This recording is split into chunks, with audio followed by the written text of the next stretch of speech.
Je veux de le dire à l'Église que le fait que Monseigneur catholique soit décédé à 1h du matin, le 4 octobre 2000, c'est l'année du grand jubilé dans l'Église et c'est à la deuxième année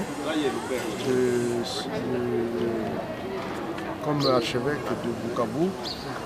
On allait en fait au pèlerinage des évêques.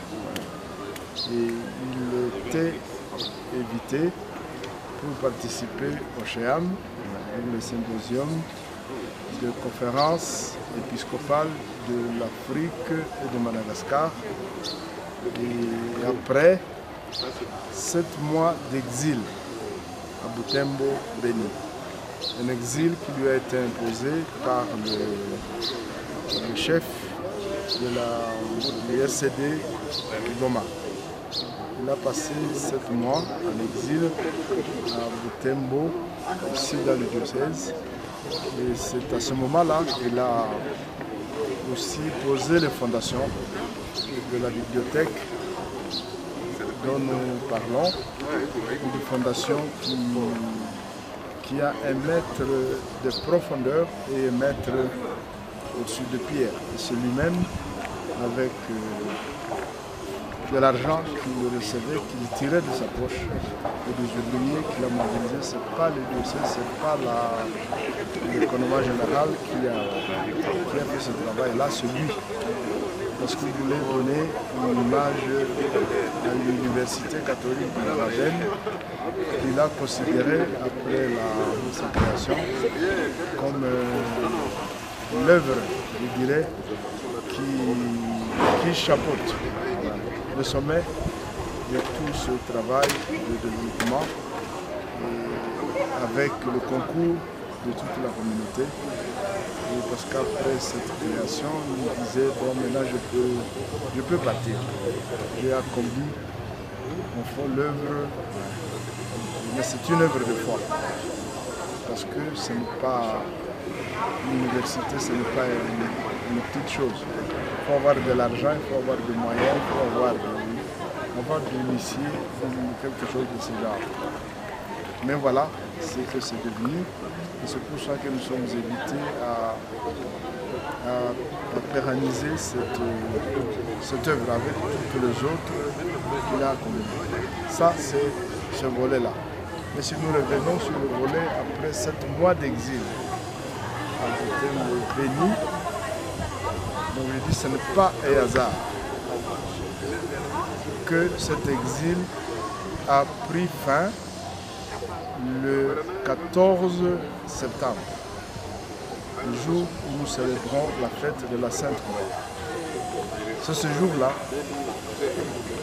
que nous l'avons, je l'ai accompagné personnellement, et qu'il est rentré à Bukavu, dans ce siège épiscopal, donc après 7 mois d'exil, le 14 septembre. Et je vois encore toute la liesse qu'il y a eu à Bukavu dans tout l'archidiocèse, les cloches des églises qui n'avaient pas sonné pendant tout ce temps ont résonné ce soir-là. Vous voyez souvent l'image avec les bras étendus. C'est pratiquement quand il a célébré la première messe aux fidèles et qu'il les a salués comme pour les embrasser, pour dire voilà, je suis revenu. Ça parlait de toutes les lettres d'exhortation qu'il a écrites, qu'il a adressées à ses fidèles, le temps qu'il a passé ici. Eh bien, nous sommes le 14 septembre.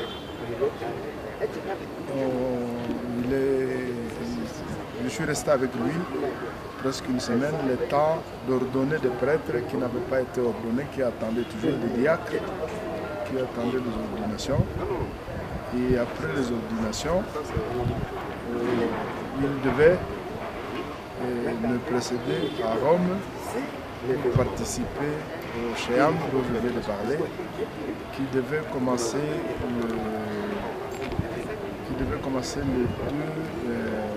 le 3 octobre au soir. Et nous avons eu un message de la part du cardinal Tomko, préfet de la congrégation pour l'évangélisation du peuple, qu'il faudrait être à Rome avant la fête, avant le 1er octobre, fête de Sainte Thérèse de l'Enfant Jésus. Et nous sommes arrivés, on est revenu par M. Butembo et il m'a demandé que je parte avec lui. Je devais partir plus tard parce que le jubilé des évêques c'était le 8, ça devait être le 8 du mois qui suivait. Il a dit non, il faut qu'on parte ensemble, on est parti ensemble.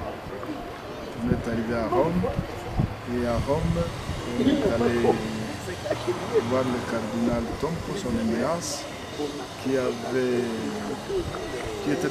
d'ailleurs un de ceux qui ont intervenu pour que les autorités de RCD et Goma puissent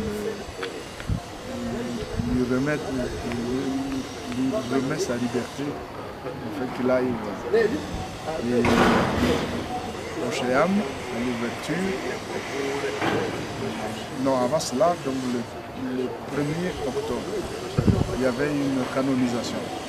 Le cardinal a tenu à ce que lui-même, même si on n'avait pas pris une invitation spéciale pour l'archevêque, il a tenu lui-même à aller avec lui à la célébration afin de le présenter au Saint-Père Jean-Paul II pour dire voilà quelqu'un, pratiquement comme dit l'Apocalypse, qui est passé par le feu, qui a été, après 7 mois d'exil, d'endurance, on a réussi à ramener dans son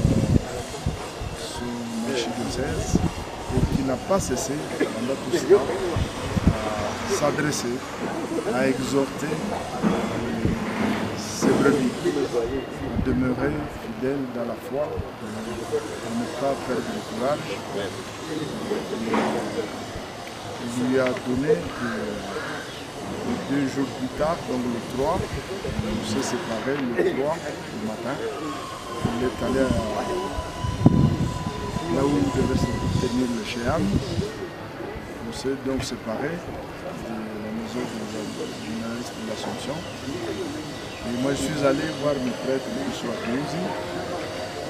Et le soir, ça nous le saurons maintenant plus tard, que parmi les premiers intervenants, il y a eu Monseigneur Katari. Le cardinal a voulu que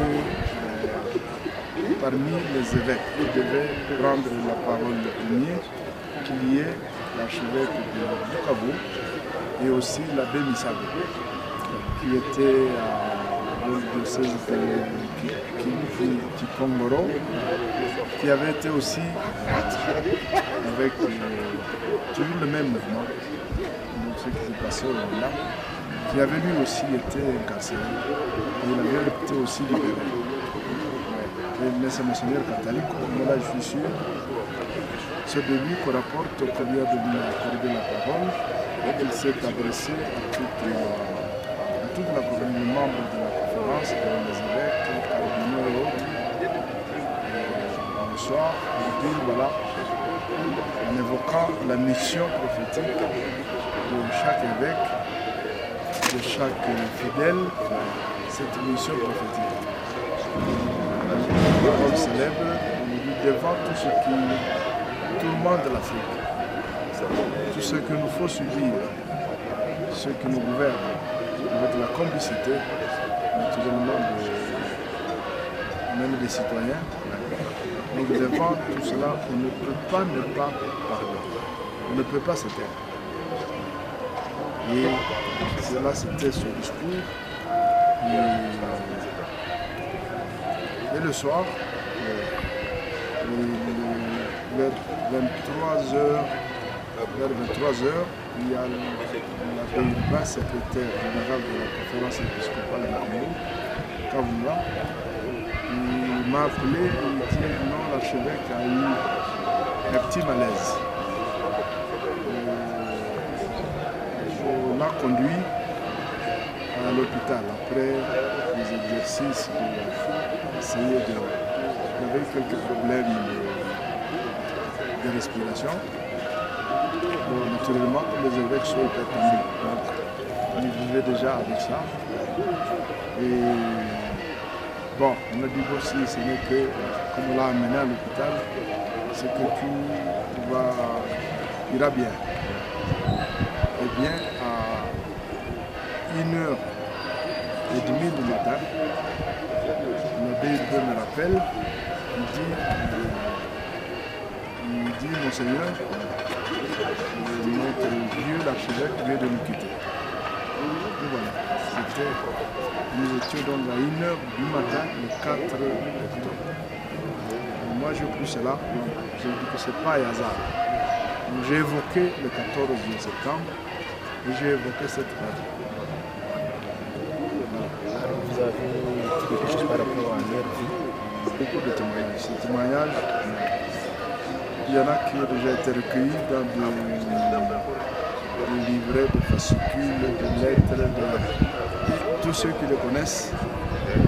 C'est sa vie, ceux qui l'ont connu, ceux qui ont vécu avec lui, ceux qui ont travaillé avec lui, peuvent en dire davantage. On ne peut pas résumer la vie de quelqu'un dans un écrit. Donc on a des témoins vivants qui ont vécu avec lui. Monseigneur l'évêque, vous avez fait allusion à plusieurs qualités. Voilà, vous me demandez trop. Parce que si je vous demande comment vous... Personne ne peut parler de soi-même. Ce que je sais de Monseigneur catholique, celui qui m'a ordonné prêtre, celui qui m'a admis au séminaire, je l'ai connu de très près. C'était un homme extraordinaire. Dans notre cas, même de son vivant, après 32 ans qu'il dirigeait ce diocèse, entre nous on se disait, bon, mais quand il ne sera plus là, qui va remplacer ce monument? Parce que personne ne pouvait se sentir capable de prendre sa place. Donc ça c'était... Et comme qualité, donc je peux vous dire par exemple que le Monseigneur catholique, on n'a jamais mis un costume qui vient du magasin. Ses habits, on le prenait dans le Vietnam. Donc même si on lui a donné, il lui donnait ça à quelqu'un d'autre. C'est la pauvreté, c'est le renoncement total, quelqu'un qui n'avait pas même la modestie, comme la sobriété dans la vie, il n'avait pas besoin de s'entourer de beaucoup de choses, non. Parce que l'essentiel pour lui, c'était de faire quelque chose pour le monde. Sans parler de ça, de la pauvreté, de l'humilité, il n'y a pas. Combien de fois les gens sont passés à l'évêché, lui-même, il travaillait dans la cour avec un salopette, donc quelqu'un lui dit je cherche l'évêque, il dit bon écoutez, on va aller le former, et il revenait à ce temps. Donc tout ça, c'est chose de petites choses, je crois qu'il me prend. Et même ça, après son décès, le lendemain, on s'est retrouvés déjà à Rome, à plusieurs, dont l'abbé Malou et Pierre Païpaï, et beaucoup d'autres qui sont venus de toute l'Europe. Et devant notre ancien, c'est ça, on l'appelait comme ça, notre père qui venait de Paris. Il dit qu'est-ce que... On devient quoi? On devient qui? Et alors, moi, j'ai pensé immédiatement à cette fondation de l'université. Pour avoir proposé aux autres, je dis non, je crois que tu dois créer, passer à une fondation. En prenant l'allégorie de ce qui était André. Je crois que ça, c'est pratiquement un message qu'il nous a laissé. C'est un héritage. Il dit voilà, moi je pose cette fondation, c'est à vous. Qu'est-ce que la jeunesse peut Ces choses, toutes ces vertus-là. En tout cas, la première chose, c'est d'éviter de chercher à vivre pour soi. D'être là, à servir, à savoir discerner les besoins des autres, les besoins de la communauté, selon la profession, selon le travail qu'on fait, là où on se trouve, si on est malade, si on est... Ouais. Donc il y a tout. Il y a tout. Les vertus sont les mêmes pour tout le monde. C'est simplement de porter beaucoup de fruits dans les desserts. Parce que toutes les personnes qui viennent prier, qui viennent passer à adorer, c'est sûr que il y a des fruits, c'est certainement si nous respirons encore déjà avec le mot, c'est peut-être grâce à toutes ces prières qui s'élèvent d'ici pour monter au ciel. Et alors aujourd'hui, c'est le 28 février. Non, ça, ce que je sache, ça n'a pas commencé. J'ai vu des enfants qui sont passés à l'école, ils ont plutôt reçu des consignes, des directives, ce qu'ils doivent amener demain pour commencer. En attendant, le pied à côté de moi, donc c'est demain qu'ils vont commencer. Je leur ai demandé de venir, je ne sais pas qui, des uniformes, avec des armes. Mais nous passons que l'année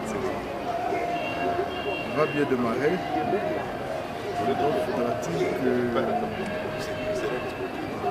la gratuité de nos connaissances de nous chanter soit quelque chose d'effectif, qu'on ne trompe pas les gens, et que la gratuité, la vraie, devrait venir de l'exploitation de richesses que regorge le Congo, que cela soit mis à la disposition de la population, et non pas de les laisser brader par les étrangers et de faire, c'est pas la gratuité. On a parlé d'une enveloppe de la Banque mondiale, c'est une dette.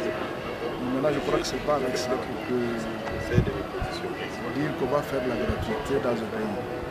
On ne peut pas construire un pays avec des multinationales ou avec des ONG, avec lorsque nous sommes assis, nous marchons sur des richesses dans notre pays.